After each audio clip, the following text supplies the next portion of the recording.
Why did one of the world's oldest civilizations choose communism, while much of the modern world moved toward democracy? Was it ideology? Was it revolution? Or was it something far more complex, something shaped by war, chaos, and survival? In the early 20th century, China stood at a crossroads. Its ancient imperial system had collapsed, foreign powers were carving into its sovereignty, and its people were searching for a new path forward. Two visions emerged: democracy and communism. Only one would survive, and the choice that China made would go on to shape global politics for the next century. But was it truly a choice? Or was communism the only path left after everything else failed? To understand why China turned toward communism, we must begin with the collapse of the Qing Dynasty in 1912. For over 2 centuries, this imperial system had governed China, maintaining order through tradition, hierarchy, and centralized authority. But by the late 19th and early 20th centuries, the dynasty was under immense pressure. Internal rebellions, economic decline, and repeated defeats by foreign powers had weakened its legitimacy. Events like the Opium Wars and unequal treaties had not only damaged China economically, but also deeply humiliated it on the global stage. When the Qing Dynasty finally fell, it did not leave behind a stable system ready to replace it. Instead, it created a power vacuum. The structures that had once held the empire together disappeared almost overnight. What followed was not immediate progress, but fragmentation, uncertainty, and struggle. China was no longer an empire, but it was not yet a nation. After the fall of the monarchy, reformers attempted to establish a republic inspired by democratic ideals. Leaders like Sun Yat-sen envisioned a modern China built on principles of nationalism, democracy, and people's livelihood. On paper, this seemed like a clear path forward. Democracy promised representation, stability, and a break from imperial rule. But in reality, the transition proved far more difficult. China lacked the institutional foundations necessary for democracy to function effectively. There was no strong tradition of democratic governance, no unified political culture, and no stable national identity after centuries of imperial rule. Power quickly fragmented among regional warlords, each controlling their own territories with personal armies.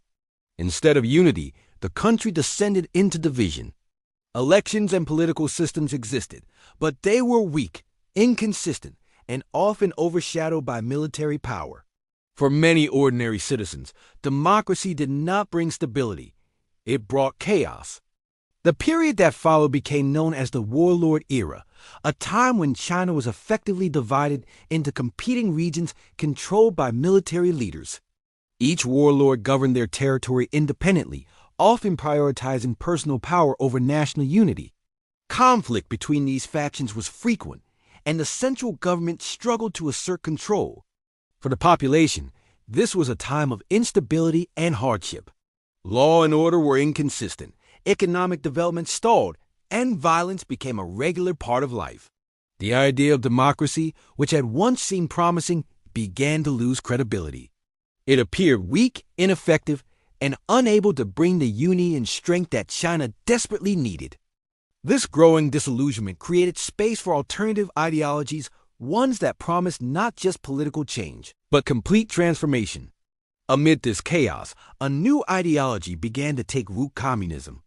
Influenced by global revolutionary movements and inspired by ideas of equality and collective strength, the Chinese Communist Party was founded in 1921. Communism offered something that democracy, at that time, seemed unable to provide: a clear, unified vision for rebuilding the nation. It promised to eliminate inequality, redistribute land, and empower the working class and peasantry groups that made up the majority of China's population but had long been marginalized. Unlike fragmented democratic efforts, the communist movement emphasized discipline, organization, and centralized leadership. It did not just aim to govern China, it aimed to reshape it entirely. The clash between these competing visions eventually led to the Chinese Civil War, a prolonged conflict between the nationalist government and the communist forces. On one side was the Kuomintang, which supported a form of republican governance.